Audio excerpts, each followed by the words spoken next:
নমস্কার প্রিয় বন্ধুরা, আশা করি তোমরা সকলে ভালো আছো। তো আজকে তোমাদেরকে শেখাবো যে কিভাবে একটি জিন ভূত বা পরীকে সারাবেন।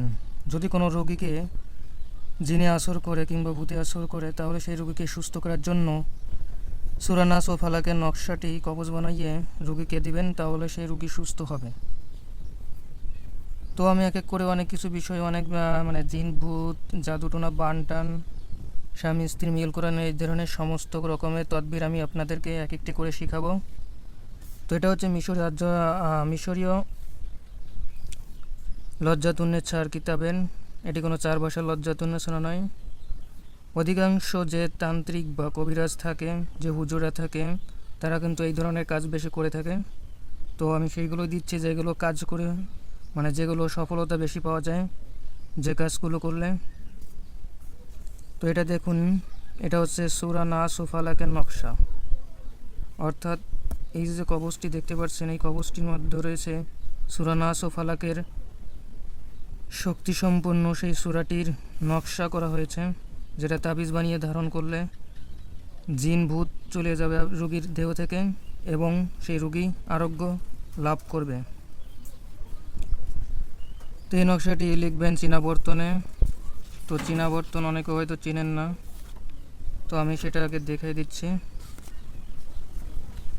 যে চীনাবর্তনটা কী জিনিস।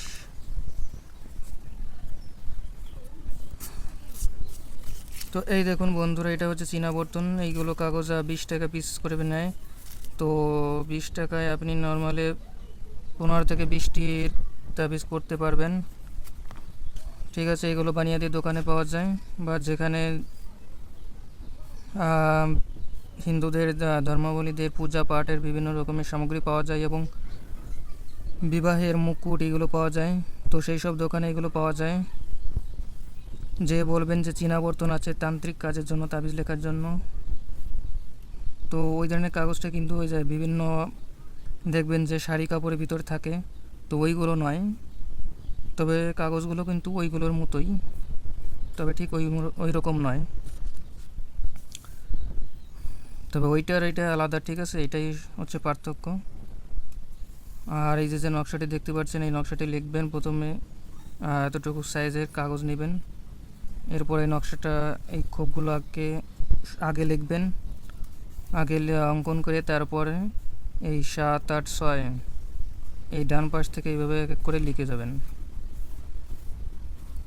এরপর এখানে রোগীর নাম লিখবেন আরবিতে, এরপর এই অংশটুকু লিখবেন, এরপর রোগীর পিতার নাম লিখবেন, সম্পূর্ণ নামটা লিখবেন সবগুলো, এরপর এই আরবিটুক লিখবেন। ব্যাস, এটা লেখা শেষ হয়ে গেলে এই তাবিজটা এইভাবে ভাঁজ করে, এরপর পরবর্তী এইভাবে ভাঁজ করে, ঠিক আছে। তো আপনাদেরকে আমি দেখিয়ে দিচ্ছি একটি কাগজের মাধ্যমে, যাতে আপনাদেরকে সুবিধা হয়। যেমন এটা হচ্ছে তাবিজ। তো এই তাবিজটা প্রথমে এইভাবে ভাঁজ করবেন কাগজটা, তারপরে এইভাবে ভাঁজ করে সাইজ অনুযায়ী এইভাবে আরেকটা ভাঁজ করে এরপর পেঁচিয়ে এটা তাবিজের মধ্যে ভরে দেবেন। এরপর শুকনো মোম দিয়ে, মোমবাতির মোম নয়, মৌচাকের খাঁটি যে চাকের যে মোমগুলো থাকে সেই মোমটা দিয়ে মুখটা বন্ধ করবেন। এইগুলো কিনতে পাওয়া যায়, তো খাঁটিগুলো কিনবেন, তো সবচাইতে ভালো হবে। তো এটার মাধ্যমে আপনি জিন ভূতকে রুগীর যখন জিন ভূত ছাড়ানো হয়, তারপর এটা দিলে পরে অনেক ভালো হয়। আবার এটা দিলে পরেও রুগীর দেহ থেকে সেরে চলে যাবে এবং এই তাবিজটার জন্য সেই রুগীর উপর আর পরবর্তীতে আসর করতে পারবে না সহজে।